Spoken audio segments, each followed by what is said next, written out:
जो जियामिंग अपनी बुलेट चींटियों को बहुत संभाल कर रखता था, यहाँ तक कि मरी हुई चींटियों को भी नमूने की तरह सुरक्षित रखता था। मैंने सीधे उससे 50 जिंदा बुलेट चींटियां और कुछ मरी हुई चींटियां खरीद ली। बिना कुछ कहे मैंने पैसे भेज दिए। जो जियामिंग को अंदर ही अंदर अफसोस हुआ कि उसने कीमत इतनी कम क्यों रखी। उसे यह भी हैरानी थी कि मुझे मरे हुए कीड़ों की जरूरत क्यों थी। बेस में घूमते हुए मेरी नजर दो ऐसे भृंगों पर पड़ी जो लोहे के टुकड़ों जैसे दिख रहे थे। जो जियामिंग ने बताया, ये आयरन क्लैड बीटल है। इनका खोल दुनिया के सबसे मजबूत खोलों में से एक है। ये अपने वजन से 40,000 गुना ज्यादा दबाव सह सकते हैं। ये सुनकर मैं बहुत खुश हुआ। क्या यही वह जीव नहीं था जो मेरी पिछली जिंदगी में तबाही मचाने वाले आयरन आर्मर बीस्ट का आधार बना था। मैंने तुरंत इन्हें भी खरीदने का फैसला कर लिया। जो जियामिंग ने देखा कि मुझे ये बहुत पसंद है तो उसने तुरंत कीमत बढ़ा दी।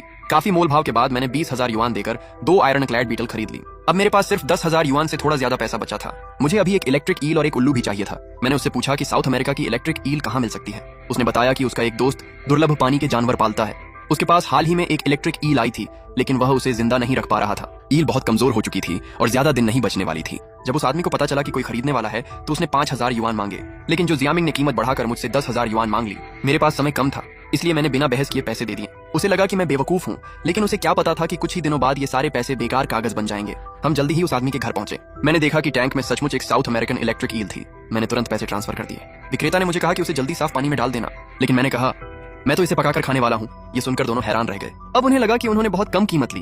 फिर मैं पालतू जानवरों के बाजार गया और एक कैद में पाला गया उल्लू खरीद लिया। जंगली उल्लुओं का व्यापार गैर कानूनी था, लेकिन पाले गए उल्लू खरीदना कानूनी था। मैंने सबसे अच्छा दिखने वाला उल्लू 3,000 युआन में खरीद लिया। अब मेरे सभी जरूरी बीस्ट म्यूटेशन की चीजें पूरी हो चुकी थी। घर पहुंचते पहुंचते इलेक्ट्रिक ईल मर चुकी थी। मुझे बिल्कुल दुख नहीं हुआ। मैंने उसे साफ किया, फ्रीजर में रख दिया और तय किया कि आपदा शुरू होने से ठीक पहले उसे खाऊंगा।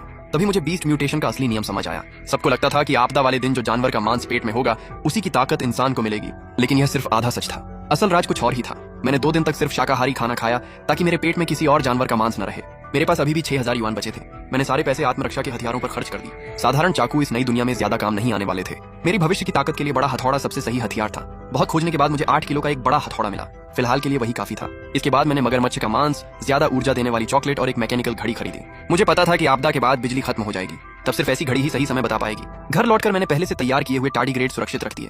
साधारण चींटियों को भूनकर चॉकलेट जैसी गोलियां बना ली। मगरमच्छ के मांस से मीट बॉल तैयार किए और कुछ अपने स्कूल के शिक्षक को दे दिए, जिन्होंने पिछली जिंदगी में मेरी मदद की थी। मैंने सारी चीजें गिनी। उल्लू, इलेक्ट्रिक ईल, 50 बुलेट चींटियां, ironclad beetle, salamander, tardigrade और मगरमच्छ का मांस। कुछ भी कम नहीं था। सब कुछ फ्रिज और स्टोर रूम में सलीके से रखा था। उन्हें देखकर मुझे पूरा भरोसा था।